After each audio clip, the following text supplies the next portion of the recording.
El punt 12, proposició compromís d'adhesió a carta contra Donald Trump per a rebutjar polítiques d'odi.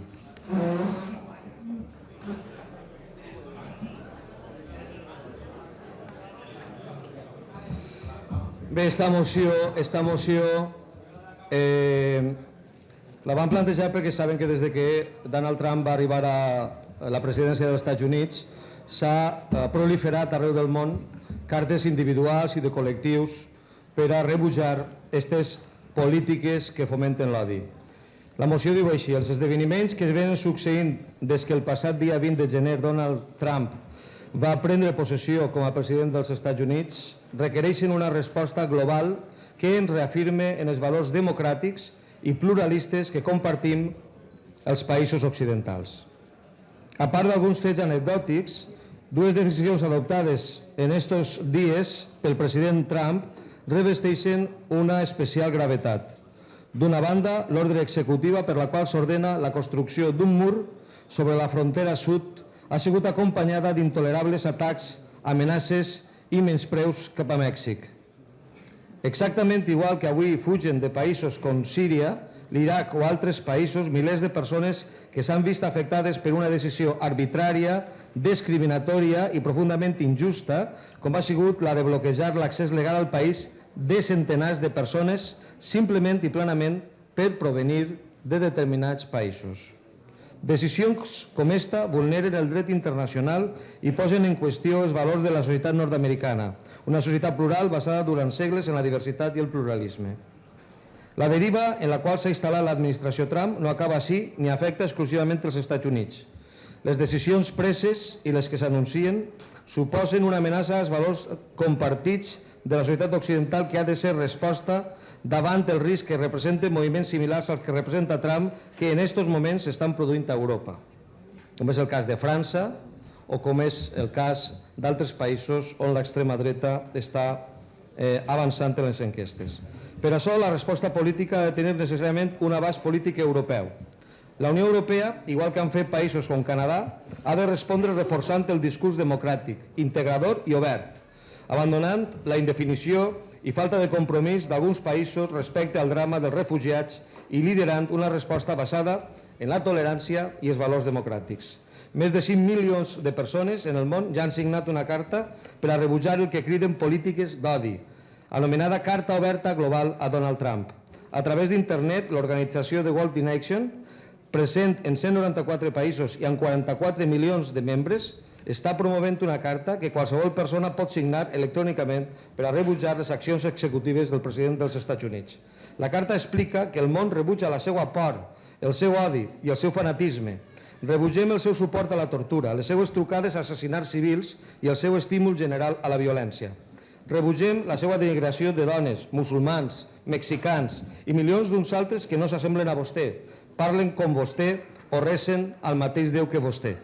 Enfront de la teua por, triem la compassió. En sentir la teua desesperació, triem l'esperança. En veure la seva ignorància, triem la comprensió. Com a ciutadans del món, estem units contra la seva marca de divisió.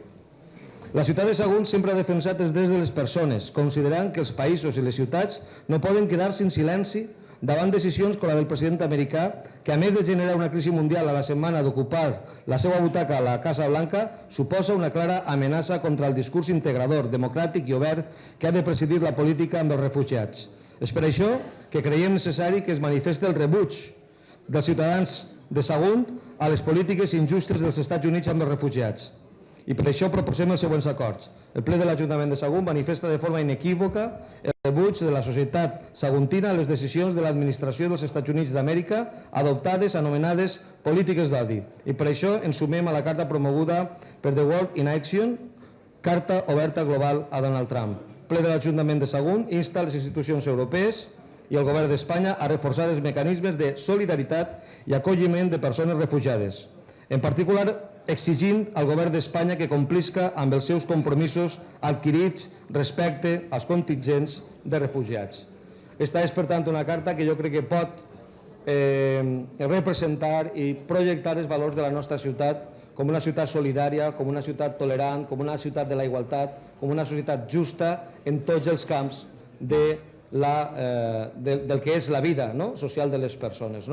Com veieu, i en relació a alguns dels temes que avui s'han tractat així i fins i tot dels temes que no s'han pogut tractar, Trump és un ferm, diríem, defensor de les desigualtats de gènere. La seva visió, les seves actuacions respecte de les dones és absolutament indecent, denigrant, immoral i absolutament contràries al que són els valors democràtics.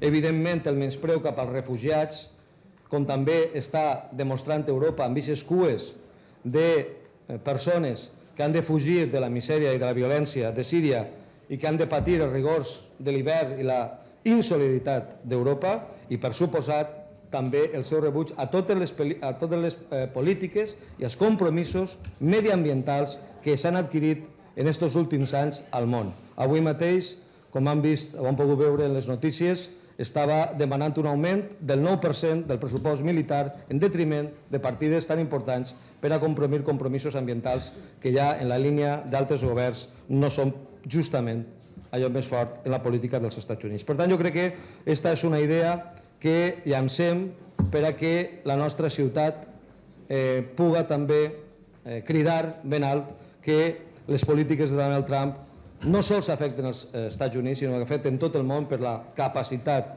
d'influència del país que encara és el més poderós de la Terra i que per tant amenaça també la nostra pau i la nostra seguretat. Moltes gràcies.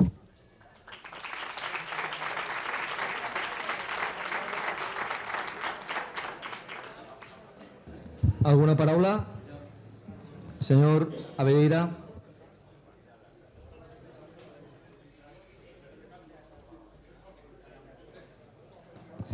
Bien, buenas tardes a todos y a todas.